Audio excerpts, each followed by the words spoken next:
In 1921, an Italian immigrant in Watts, California, walked the streets picking up 7-Up bottles, seashells, and broken dishes. 33 years later, he walked away having created the largest single piece of art built by one person in the recorded history of mankind. His name was Simon Rodia, and these are his towers. 99 1/2 feet tall, no scaffolding, no crane, alone he built. Feels like a spiritual place, like church. In fact, Simon did baptisms out there. He was there's a baptismal out there that he do.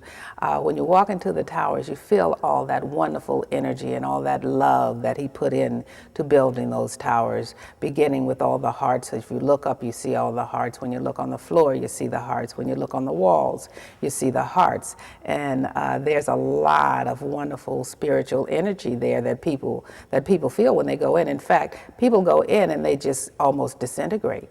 I mean, they just absorb this energy. And if you are in touch with spirituality within yourself, you feel it. And that feeling extends into this art center, the Watts Towers Art Center. What's significant more than what it means to me is that he did it by himself over a period of 33 years, utilizing the cast-off pieces of an industrial society that no one else wanted. And he turned it into a piece of art that's just, it's incomparable. There's nothing like this in the world. Nothing like this in the world. And I have traveled much of the world as a soldier. I've seen a lot of things, but nothing like this. And what most impressed me was to see pictures of this in the Louvre in Paris and to see a scale model of this in the Metropolitan Museum of Art in New York. And that piece is part of their permanent exhibition. Like, you know, when Simon went to Martinez, California after he left here, he had family there and he went up there. He did not get along very well with his family. They didn't like him too much. However, they did some interviews with Simon when in his latter years, and he was a very political man. He was a very political man, and he also was a very loving man, even though he was not able to give that to his wives and his children. I think he was damaged from an early age of having to leave his family in Italy, and also having seen or having been with his brother in Philadelphia when his brother worked in the coal mines and his brother was killed in the coal mines. So I think he had all of that aching in his heart and longing when he died.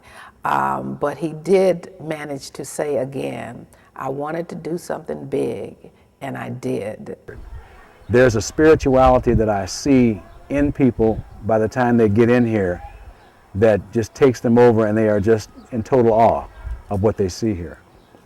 Because Simon put a lot of love into this. There's a reason there are so many hearts everywhere here.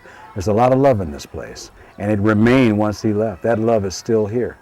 You know, and people feel, I know they feel that, you know, because there's a reverence, there's a curiosity when they get in, and then there's a reverence as they go through. And then there's a pause for the awe and majesty of the work that the man did here. I had a group of old ladies come in the other day. One old lady was about 80 years old. A lot of older people come to see us. And she walked into the center and she literally started to shake like this.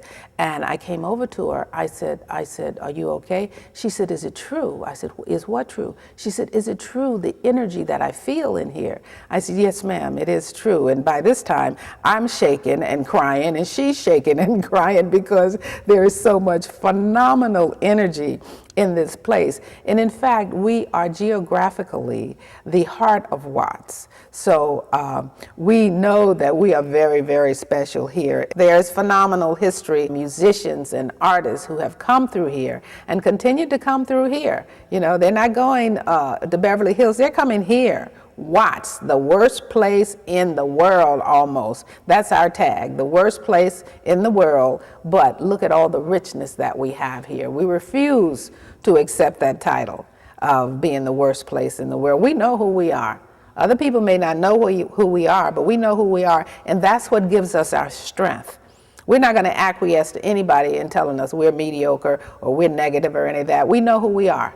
and we're going to continue to know who we are and tell people who we are. Whether they want to accept it or not, we're going to tell them who we are, because we are right with who we are. You know, Simon had chosen 2 triangular tracts of land. This one and the other one was in Beverly Hills, right over where the Beverly Hills Hotel is. Now, if they were, if he had decided to build it there, they would have come down, because that hotel was going to go up. So it's a good thing that he chose this community. Simon said, I wanted to do something big. He did something big.